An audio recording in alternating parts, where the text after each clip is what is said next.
When the administration is trying to dig us out of a deep hole, it's difficult for them to take your personal finances into account. You have to do that.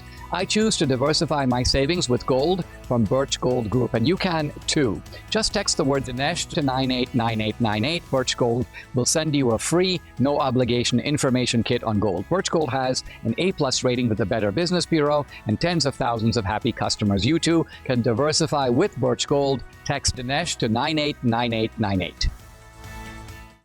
Coming up, it's time for Debbie and I to do our Friday roundup, and we've got a bunch of fascinating stuff. This episode is called A Window into His Soul, by which we mean Obama's soul. So we're going to be starting on a very black note. Let me just say that.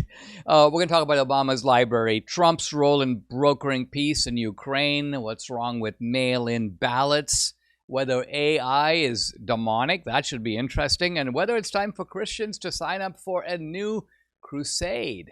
Hey, if you're watching on YouTube, X, or Rumble, listening on Apple or Spotify, please subscribe to my channel. Hit the subscribe, the follow, the notifications button. Easy to do. This is the Dinesh D'Souza podcast.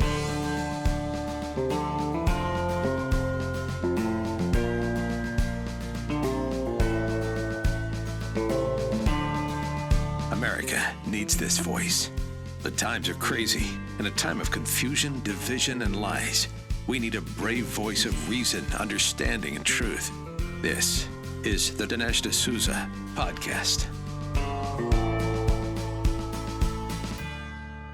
It's time for our Friday roundup, but we need to begin on a piece of, well, I don't know if it's right to call it sad news, because we are talking about the passing of an eminent Christian leader.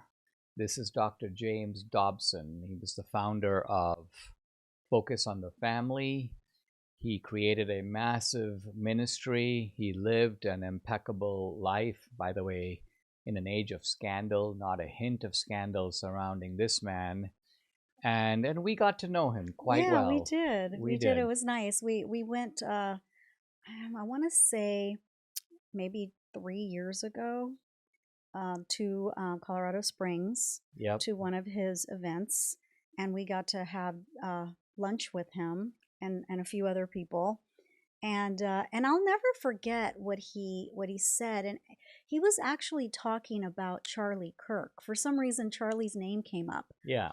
And he said, I told Charlie, I get that you want to go all over the place and you want to talk to young kids and all of that, but you have kids at home and you need to be with them.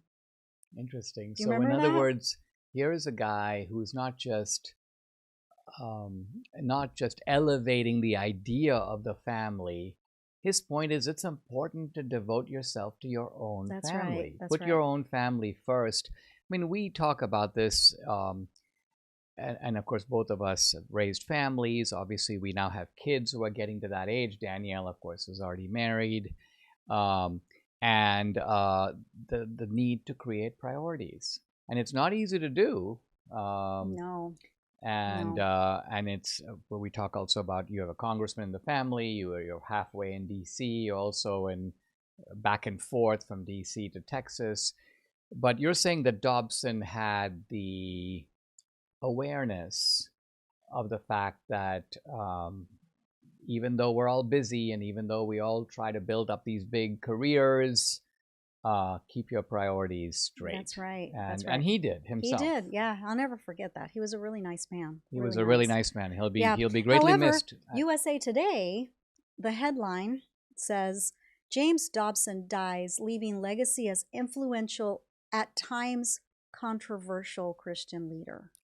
Isn't that amazing? Now, if you could have some leftist, who passes away, and they won't say any of that, even though this guy's had a much more checkered career. In the case of Dobson, where's what are the things that he stood for that are controversial? He's pro-life. Yes. He probably believes that marriage is between a man and a woman. Yes. He probably also believes that men can't become women or vice versa. That's right. That nature, we come into the world not as sort of generic human beings, but as male or female, and it's one or the other. And so all of this it's really more revealing of the people who write the article. Exactly. They right? live in a Moulin Rouge world. Yeah, and in their world, it's a controversial thing to say. In their world, abortion is nothing more than healthcare. In their world. Right. Right. In their world, LGBTQ plus rights are more important than heterosexual rights. Think of the technique of the left in all these cases. They take an issue which is controversial is not the right word for it. Their position is downright outlandish and bizarre. Yes, but they want to normalize that and make the position of the biblical position, the moral position, the wrong position. Yeah, they want to make the normal into the abnormal, and they want to make the abnormal into the normal. That's so right. it's a kind of a moral swap. That's right. So to speak. All right, let's talk about one of our least favorite people, and deservedly so. When you say it's some of my least favorite people think you're expressing some eccentric point of view, but we're actually talking about a very loathsome figure, which is... And it's so telling. You and I looked at the image of the Obama Presidential Library. Oh. Now, apparently this presidential library, which was budgeted at something like $300 million, as it is an outrageous sum. Get out. No. It's heading for a cost of $1 billion. No. Right. And when you look at it, it looks like people put one garbage dump on top of another, right?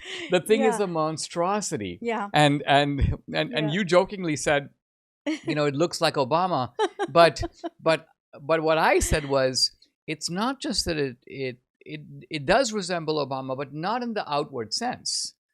It's almost like Obama brought all his people together and said, listen, I don't just want a library that is a reflection of my appearance. I want a library that's a reflection of the true me. My heart. I want a library that captures my heart and my soul.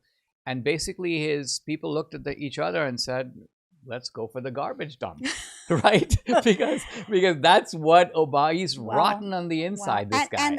And think about it, $300 million? Oh, he shook down every guilt-ridden billionaire that he could find. Gave him his, Is that what you said? I said it was budgeted at $300 million. But it's going to be $1 billion. Right. Okay, so it's going to go over $1 billion. The man of the people, the man of the little guy, is going to have a $1 billion monstrosity. Honey, the only little guys that Obama has are the people who work in his kitchen. The last time you saw a little guy, the little guy was drowning in the ocean off Obama's house. Right? Remember that guy? I remember was he the that chef? guy. I remember that guy. Yeah, that guy. Yeah. So little guys are not. No. I mean, since Obama left the presidency, who has he hobnobbed with? Reed Hastings of Netflix, right? He's hobnobbed with Hollywood. He lives in a rarefied world. He's an elitist. He's a complete By elitist. every sense of the word.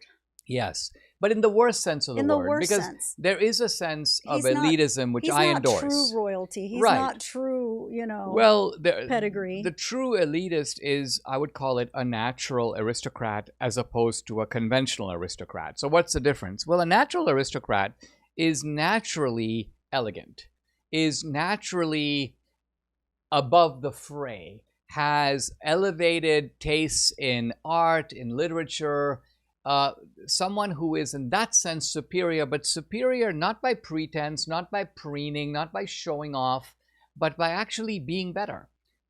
A conventional aristocrat is someone who is like, my father's a count, and so I'm a count. So you get your position by virtue of birth. It has nothing to do with your character or who you are or what you do or what you've accomplished. Mm-hmm. So Obama's a conventional aristocrat. And by conventional, what I mean is he has wormed his way really from the bottom of the barrel. Mm-hmm. His dad was also a fraud like him. I don't know if I've told you this, but his dad was a relatively mid-level economist in Kenya. And what he would do, he'd hear that there's like a meeting of the World Bank. So his dad would show up, right, and say, I'm the vice president of the World Bank. Get out. Oh, yeah, no. And they would let him in. And then 30 minutes later, the actual vice president of the World Bank would show up. And then they'd have to find Barack Obama Sr. and throw him out. You should have recreated this in Obama's America. Right, I really should. You know, I knew about it. Somehow it slipped. It ended up on the cutting room floor. But it would have been great. Would have been great. This guy was an imposter and a fraud. Yeah. Now, his son is also an imposter and a fraud, although of a somewhat more ductile or slippery variety. He doesn't do stuff that is this obvious or over the top. He does it through character impersonation. That's Obama. Yeah. No, and not to mention, I showed you a viral video, Instagram video of a girl, African-American girl, who was saying, you know, when he first came on the scene, I thought he was the coolest dude ever. And she goes, and now I think he's the most corrupt president we've ever had. And she showed all these things that he did during his presidency, and it's like a blizzard of snapshots of Benghazi and the cover-up and the going after conservatives and the drones. He has people killed. He spies on people. Of course, she could add to it because more recently his active role in the Russia collusion. That wasn't even on the list. That wasn't even on the list, and so you could definitely add to it. But yeah, he's a really bad person. And, you know, a lot of people saw through him then. I did. I saw through him before he even ran for president. Right. I cannot say that I saw through him at the outset. I think you were quicker on the draw than I was, because when I first saw him, I thought, you know, this guy sounds like more of a centrist. In fact, when he was elected in 2008, I thought to myself, I've been so focused on 9/11. I've been writing books like The Enemy at Home. I said, let me take a break from this political, energetic involvement. And I wrote 3 books on apologetics. What's So Great About Christianity? I think 2009, Life After Death, 2010, and then God Forsaken, which is about God and suffering. So it's almost like I took a sabbatical in Obama's first term. And then, but I noticed little things that caught my eye. And then I kind of pivoted right back in. I wrote my book, The Roots of Obama's Rage. I made my first film, you know, the 2016 Obama's America, which is worth watching now. You know why? Because it's one thing to have watched it then. There was, of course, even some conservatives were like, is this the real Obama, Dinesh? Are you saying that he breathes the spirit and soul of Africa and he's not a civil rights guy? But I think now we really all know that that's true. And so there's a little bit of that deja vu in going back and seeing that the film like nailed him. Right? Yeah. All right. Let's talk about these shooting incidents in Texas. Well, it's basically Texas ICE. Yeah. Shooting suspects were tied to the far-left anarchist group that formed during the 2020 BLM protests. So all of these leftists that support the BLM movement, probably even going prior to that, remember Occupy Wall Street? Probably the same characters from that. Very left-wing. What these people do is they glom onto causes that seem mainstream. So, for example, everybody had seen the George Floyd video. A lot of corporations were like, this is horrible. We need to donate to these causes. So then these guys all show up with the collection plate. And you think you're giving to some innocent group of activists who have just been stimulated and mobilized into outrage because of the George Floyd video. No. These are lawless thugs, a lot of them. They are. They use opportunistically these issues very often to make money themselves, to profit from them. And then at other times, their violent side comes out. So here they are attacking ICE officials, right? Yeah. And look, I mean, I think the government should come down on these people hard. Are they doing that? Are they nailing them? They were arrested, you know, of course. These are people that are, you know, the agitators, the activists, you know, BLM. They initially focused on social justice demonstrations, but have since turned their focus on ICE enforcement.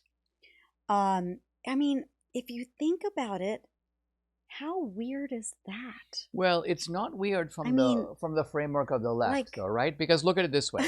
To them, the police are the thugs, right? And the thugs are the good guys. So in the George Floyd framework, their enemies were white supremacy and the police, right? And Derek Chauvin kind of epitomized both. But now the focus has shifted.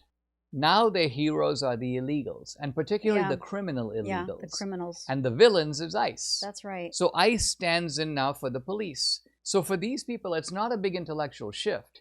It's the same sensibility, but just now deflected away from the cops to ICE. To ICE. Get this, 2 of the 10 arrested were transgender. Yeah, well, we're seeing this phenomenon. We saw it with the shooting, was it the Atlanta shooting? The transgender shooter, what was her name? Audrey Hale, I believe it was. Yep. There have been a number of these incidents. Look, when people are all messed up on the inside, I mean, a violent streak can easily kind of become grafted onto that, right? Absolutely. Because you're dealing with twisted individuals. And so the twistedness of criminality essentially blends with the twistedness of identity. Yeah. The two kind of go together. Yeah. All right. Is AI demonic? Now, this topic came up with us in a very funny way. So talk about how I've talked about AI, and I talked recently earlier this week about AI and its impact on jobs. But we had a direct experience of AI, actually courtesy of you. Yeah. Both of us spotted these self-driving vehicles. Yeah, we didn't know what they were at first. We were walking, and we saw like 2 of them in a row, and I go, oh no, those are the Google cars. Well, I had the Google right because they are Google cars, but you know there's a Google car that is the Google car that does the maps, the streets. And, you know, when you can click on the map and see, you know, it says see the image, you can see the house, you can see the building, the establishment.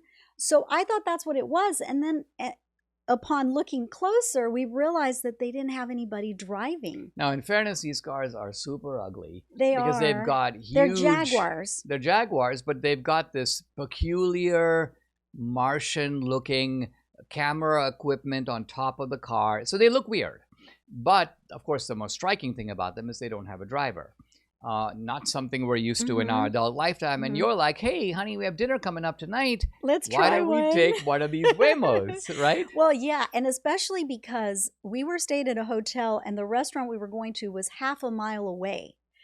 But because it was evening, I didn't want to, you know, and I had heels on. I didn't want to walk and walk back because I thought that'd be a little dicey. So not to mention it's a city we don't really know. You know, so I was like, what if we try this car going there? And we created quite a stir, even though there's apparently a couple of hundred of them in LA. The people aren't used to seeing them. So when we got out of the car, I noticed that a number of people on the street did like the big double take, and a couple of people were even taking photos because it's probably the first customers they've seen of these driverless cars. But what is powering these cars is, of course, AI. And you were saying to me something that I hadn't really thought of, which is quite apart from the obvious promise and also obvious risks of AI, right? I mean, remember the movie The Terminator, the machines take over. You raised, and you've heard it from more than one person, about AI maybe being like demonic or AI signaling like the last days. Yeah. Well, one of the members of our family, and I won't say who, you know, that it might be demonic and that it's not good, it's not of God, all those things. And I said, well, I don't think we can stop it. And you know, this person said, we need to stop it. We need to stop AI. But how do you stop AI? I mean, it's a, you know, it's already left the barn, right? I mean, we can't stop AI. No. I mean, one of the things we know about technology is that when something presents itself as a new way of doing something, people are going to immediately ask, is this going to make it easier for me to go get from here to there, and get from here to there refers to any task you want to do. So think of the computer, which actually I resisted, as you know. I've told you about this. You kind of still do. I still kind of do. Kind of still do. Yeah. You should see our house. The dining room, my office, one of the bedrooms, his office, the kitchen island. Do you say the kitchen island or the island kitchen? No, the kitchen island. The kitchen island. The kitchen island. And a couple of other places. And a couple of other places. Well, what it is that I find it incomprehensible that somebody can do any writing where they've got all these windows in the computer all storing data and somehow be able to summon it up. I just cannot do that. Maybe it is purely a function. I'm in that sense very low tech. I mean, our movies are high tech. Yeah. Our new movie has AI in it. Yeah. But the point I'm trying to make is that at some point it occurs to you and me that the computer is just an easier way to compose than a typewriter. You can delete things. You can move whole paragraphs. The savings of time and effort is so great. Similarly, the internet. Similarly, the portability. The iPhone does a lot of things, but I think its most important feature is its portability. You can stick it in your pocket. You put it right in your purse. And so similarly with AI, when somebody realizes, I need to compose a legal brief, and yes, I can go over it, or I have a question about my will. All you have to do is ask AI a question. It will draw on legal authorities, estate planning cases. And really fast. Extremely fast. Really fast. So that is a tide that is irresistible. Yeah, I think you're right about that. And I also mentioned the other day, I said, well, like we got in a driverless taxi. Well, what if we get in a pilotless airplane? What if AI takes over the airplanes and it's all, they do call it autopilot, but like really, really autopilot, like a pilot that takes off. I mean, every airplane today has two pilots, Yeah. and we don't have pilotless planes. We do have pilotless spacecraft and drones, but I don't think that pilotless planes is all that far off. And I think that the AI, the robot. It's one thing to get in a car and go somewhere like half a mile away. It's a whole other thing to get on an airplane and go thousands of feet up in the air with, what if something goes wrong? I mean. But you know something? Let me tell you this. I think that let's call it the step of faith to get into an airplane at all is far greater. Especially just today I saw that an airplane, a 737, I guess it was Delta Airlines, that as they were landing, the plane had a lot of turbulence and everybody was like, what's going on?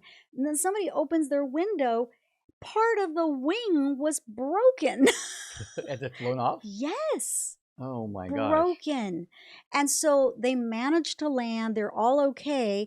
But, Delta Airlines apologized and said that the airplane is now out of circulation and is being fixed. Oh, it's nice to know they're going to put that part of the wing back. I mean, they could have decided just to let it go, kind of like sometimes we see these cars that are patched up with a bunch of tape. Yeah, I mean, I think that's, anyway, just one thing after another with these airplanes. And as you know, we're traveling, we're going out of the country in a couple of weeks, and we're going, we're going to take a little vacation next week, and we have to fly.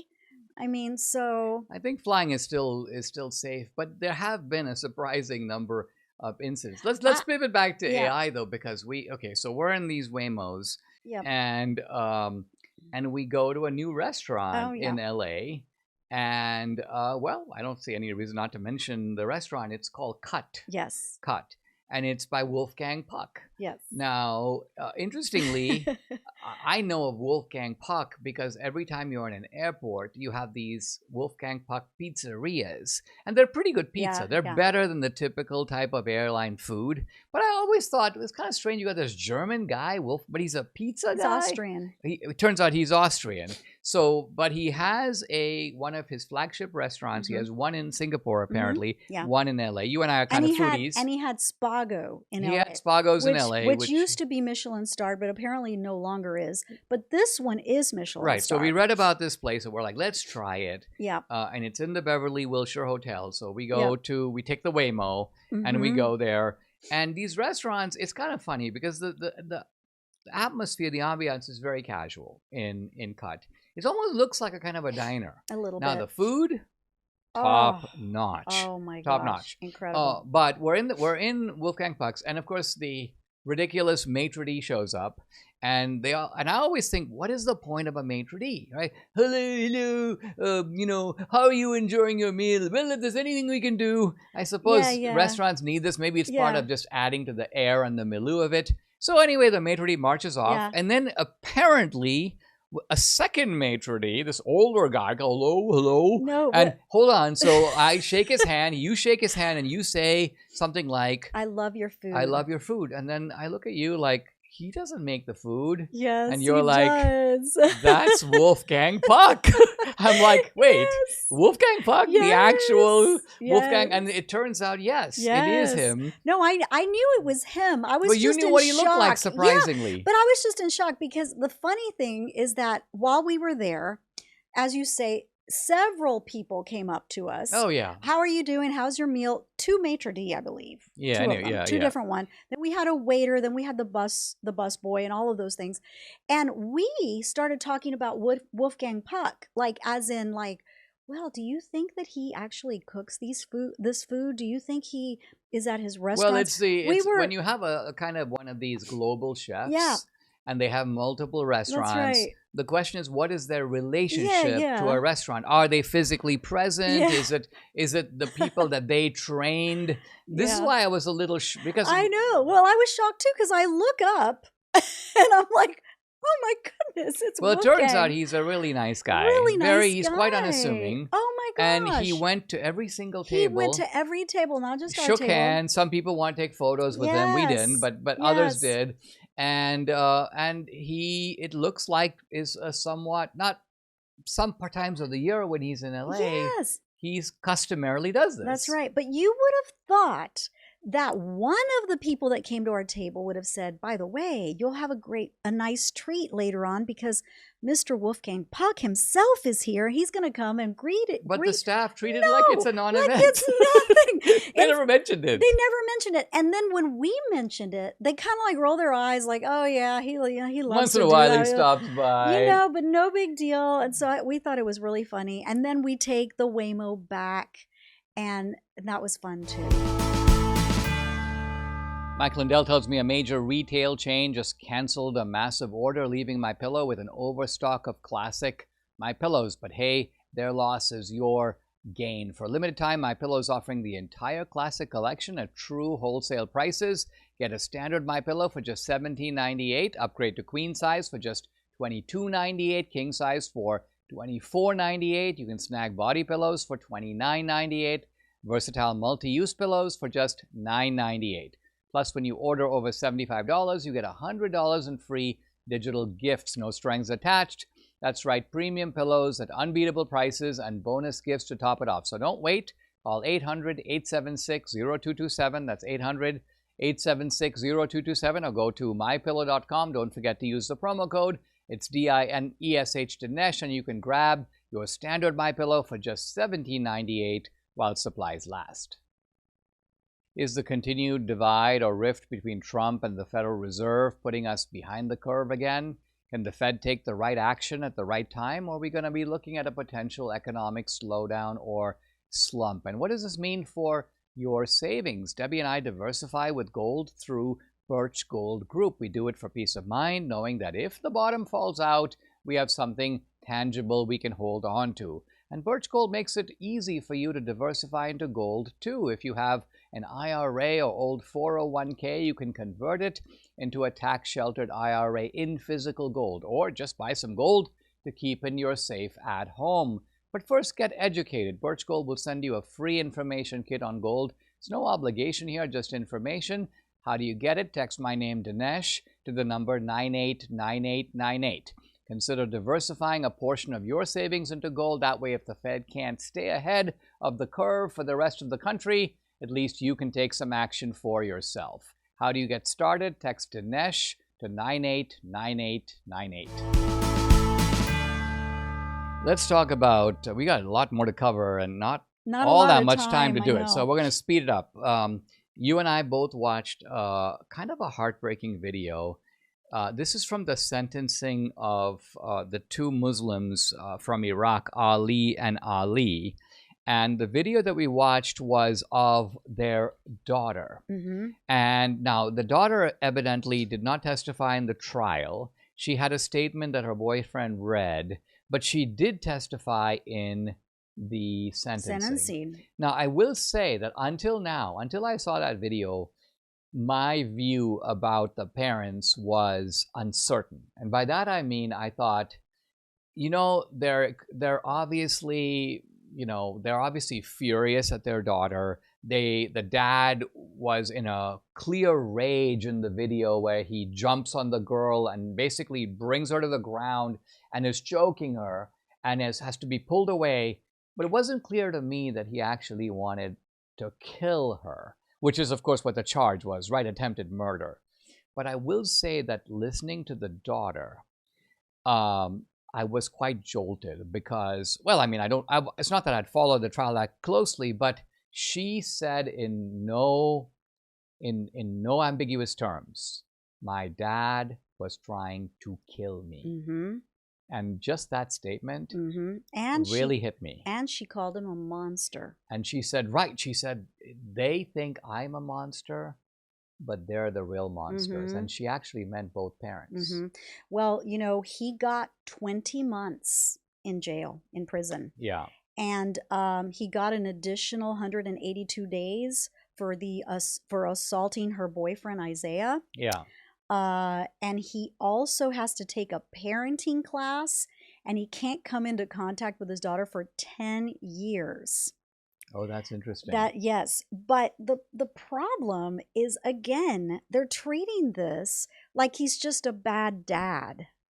You know, like they don't get it. They don't get it. They don't understand this religion. They don't understand this punishment that this religion condones.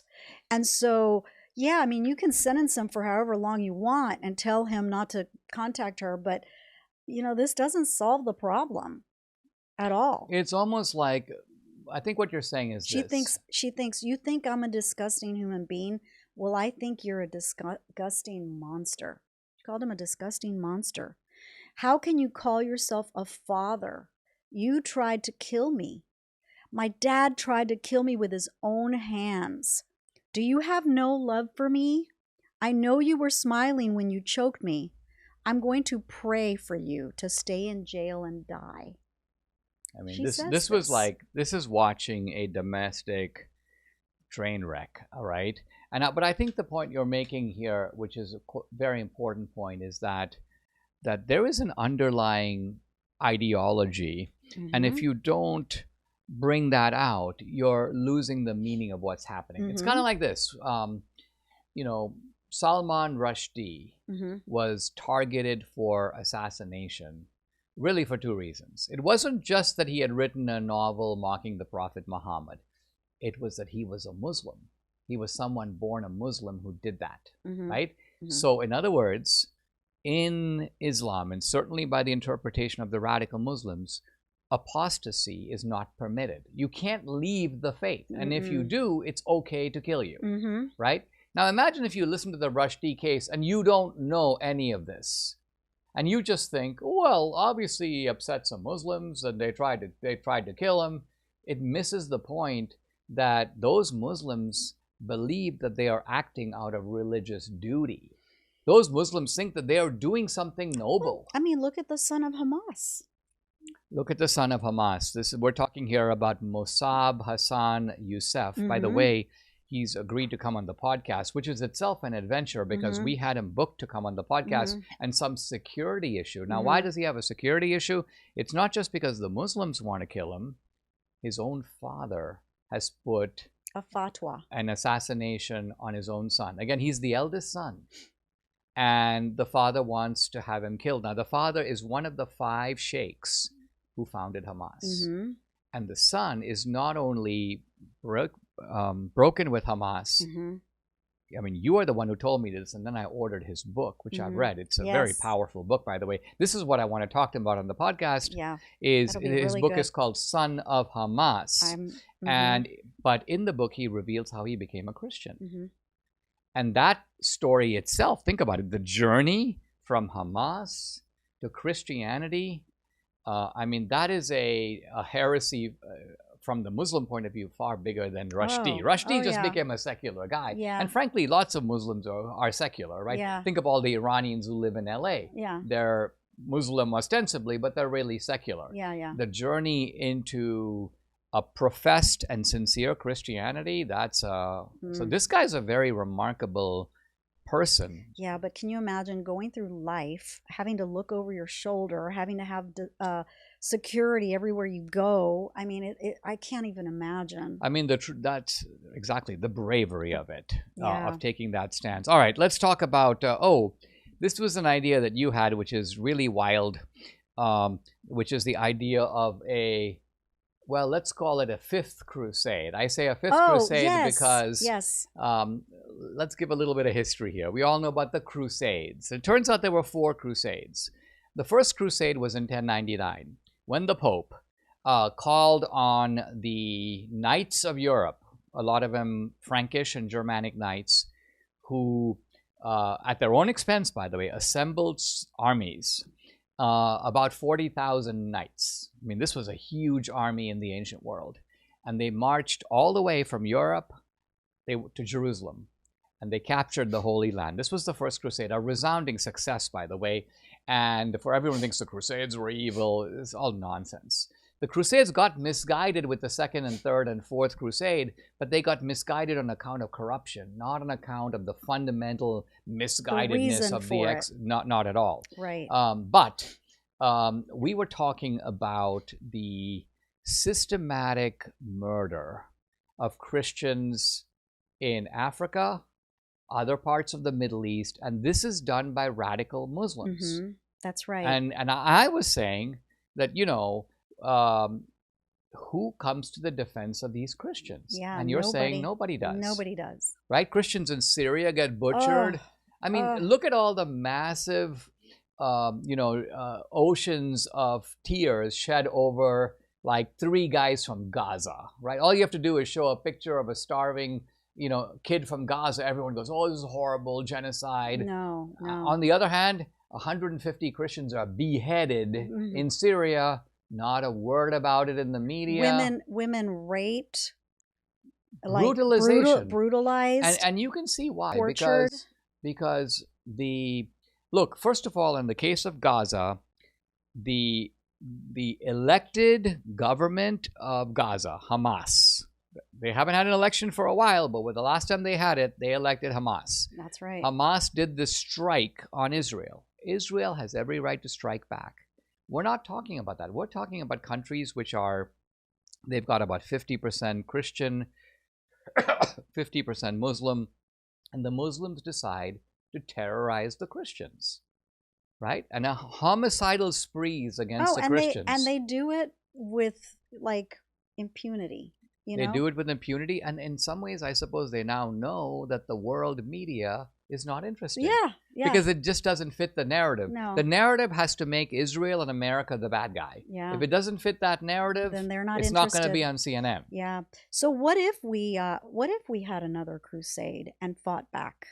Well, the idea here would be to create a worldwide defense organization for Christians.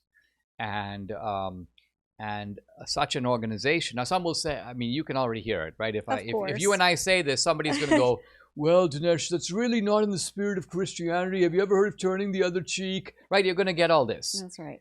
Politically, it is very important to protect Christians from this kind of onslaught.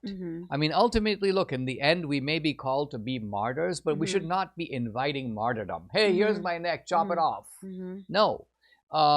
The radical Muslims have got to be shown that they can get away with this. Right. And not to mention the fact that the Christian people of the world need to look out for fellow Christians. I mean, this goes back to the book of Acts. And you need to feel safe. I mean, that's important. And we talk all the time about religious liberty. Religious liberty, simply in its basic meaning, is the right to practice your faith, in this case Christianity, without being molested, which is to say without being shot, tortured, decapitated, etc. All right, let's talk about... well, you want to talk about that Instagram, that Megyn Kelly that Well, we should talk about... I was going right there because... So with Megyn Kelly, she had on a guest. Marjorie Taylor Greene. Marjorie Taylor Greene, that's right. And they were talking about Israel. And Megyn Kelly said, in effect, well, you know, lots of people are pressuring me to go to Israel. I keep getting invited to these so-called free trips to Israel. And she's like, I'm not going to fall for it. Her implication was that she is somehow being corrupted, and that going to Israel is like, in a sense, surrendering to the power of AIPAC and the Jews. And no, Megyn Kelly is not going to, she's going to stay independent. Now, this was disturbing on a number of levels. First of all, Megyn Kelly has so far like not gone down this road. It's the hidden presumptions of it that I think we need to bring out, right? So one hidden presumption is that if AIPAC, the American Israel Political Action Committee, which by the way is an American PAC, right? There are other organizations in this country that promote friendship with Europe, friendship with France. There's an American English Society that organizes all kinds of stuff, that cooperation and common events with England. This is not uncommon in America, but they single out AIPAC as if somehow AIPAC is created by Israel. No, AIPAC is Americans, mainly American Jews, but not only. There are Christians who support AIPAC as well. And the idea here is if AIPAC says to people, now most of these people aren't like Megyn Kelly.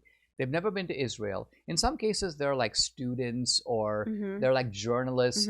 And so the point is, what Israel is saying is, you keep saying these things about our society.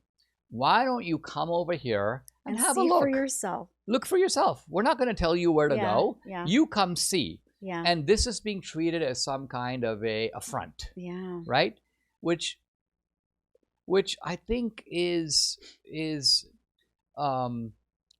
I don't know, I think misguided is quite the right word here. Now, like I told you, I kind of know a little bit of where this is coming from. So I don't want to imply that it's coming out of nowhere. When I was at AEI, the American Enterprise Institute, which was a heavily Jewish precinct of neoconservatives and libertarians, from time to time, a petition would go around AEI, right? You know, denounce Joe Sobran, who was a friend of mine, denounce Pat Buchanan, whom I knew. Will you sign, Dinesh? And I did feel a little bit of pressure to be on board with all my colleagues and sign. I never signed. So I resisted the pressure, but the pressure was there, at least implicitly. So I think Megyn Kelly is alluding to something like this, right? So there may be something to what she's saying, but that being said, well, look, I posted on that. I've gotten like you weighed in, right? I weighed in. I've gotten like over, I don't know, 500 something likes on it, and I didn't even think anybody would even read it. But apparently they did, and there were people that liked it, and then there were just as many people that didn't like it. Basically, all I said is, you're missing out. Dinesh and I, when we went to Israel, it was the most gratifying spiritual experience we've ever had. That's all I said. That is all I said. And I got attacked. What did the critics say? Like, what were they saying? Oh yeah, you're being paid off. Oh yeah, well that explains a lot, you know, of our, you know. I mean, far from us being paid off, we not only we go at our own expense, but we we actually pay. We actually pay a lot, because so we believe in these things. That's right. And because for me, it's not a matter of anybody making me go. It's not a matter of anybody paying for us to go.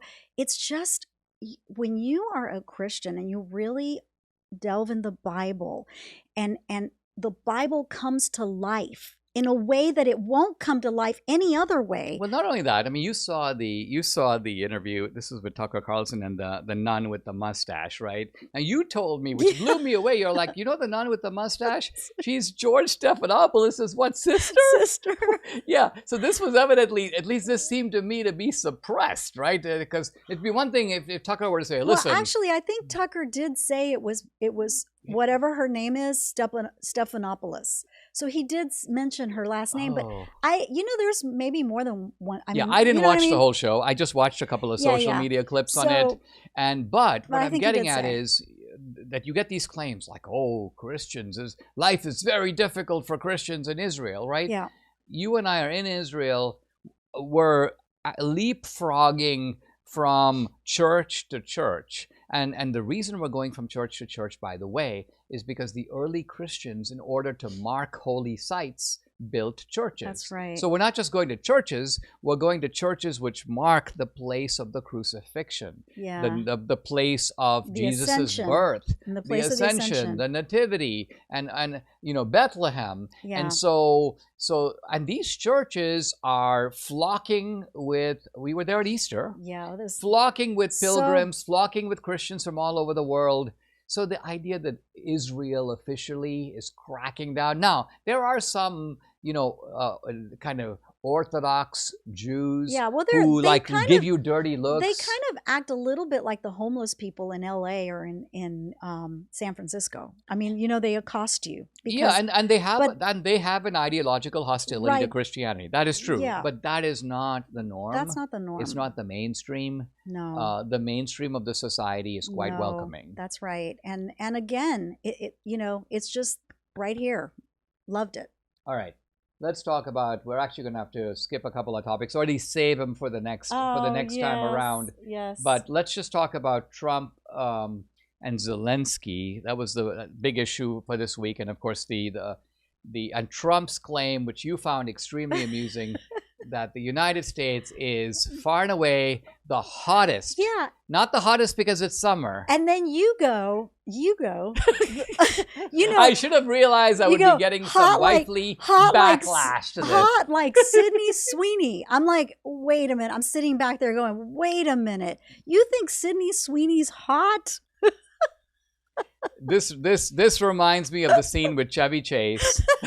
You know the scene. In fact, I learned about the scene from you. I love this scene. You love the scene. Why would I like a girl like that? Well, hold on. His wife is like, why would you mention, what was he talking about? No, it's just that he was in a pool, in the swimming pool. They were at a hotel. Yeah. He was in a swimming pool. Christy Brinkley comes in and she goes in the swimming pool in her I don't know. I don't even know. In a bikini.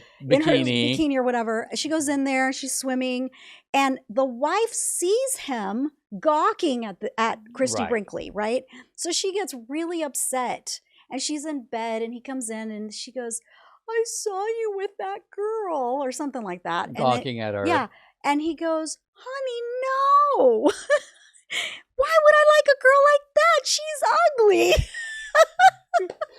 Exactly anyway, my view. Yeah, so I thought of that too when Pretty you funny. said that. So yeah. All right. So he says that, and but anyway, Trump and Zelensky and all those guys were meeting. Well, the thing about Trump with the hottest country is, I think what Trump is trying to do is he's trying to make the United States the place where the world of business wants to be. That's right. Right? I think he wants to say we are on the frontier of AI, we're the frontier of robotics, of technology, of the future. And so if you want to be there too, come here. Don't start your business over there and expect us to send over jobs, send over contracts. We don't want to do that. We don't mind if you're foreign. Your last name could be Nakasone. Remember the little short guy from SoftBank? That's right. So Trump is not ethnocentric in that sense. But his point is, bring your money over here, and we will treat you very well. We will welcome you. That was the whole point of the gold card, That's right. A path to citizenship if you put enough money in the country, because Trump knows. Yeah. I think what he really realizes, and this is where his MAGA-ism is a little different than that of some other people. Trump's view is that as long as you're building the system, which is ultimately good for our workers and our working class and Americans living here, we don't have an objection to an internationalist or cosmopolitan approach. It's not us against you. Trump is very cosmopolitan. Very. Right? So yes, that is exactly. And but he's very proud of America. And so that's why he says, yeah, they think this is the hottest country because they have never had all these heads of state come to the White House like that before. A summit like that at the White House. This is the first time this has ever happened. So I have a feeling that it will happen a lot more. And I think these people are a little nervous because they're thinking, well, this is all great, but what happens when Trump is no longer president? Yeah, and if I can, just to close out, make a kind of a philosophical point about cosmopolitanism. Many people think that cosmopolitanism means a bunch of people who are citizens of the world who are not rooted in any particular country. Oh, I'm a cosmopolitan. I don't really belong anywhere. I'm a nomad. No. What cosmopolitanism actually means is a meeting point of people who are rooted in their own culture, in a unique way of seeing the world. And the richness of cosmopolitanism comes out because you have people of truly differing worldviews, cultures, cuisines, understandings, now being able to kind of interact and in some ways even push up against each other because each one is coming from it with an authentically, uniquely interesting perspective. Hey, we in France don't see it that way, but the Germans have always looked at things in terms of building something. We're architects, we're not theoreticians. And the Italians come in, they go, you know what? No, we think of things in terms of living life in the moment. And so the cosmopolitanism of Europe was a unique Italy, a unique Greece, a unique Germany, a unique England, as opposed to a big mush. That's right. From which you can learn nothing and is in fact aesthetically, in every respect, uninteresting. Yeah. Subscribe to the Dinesh D'Souza podcast on Apple, Google, and Spotify, or watch on Rumble, YouTube, and SalemNow.com.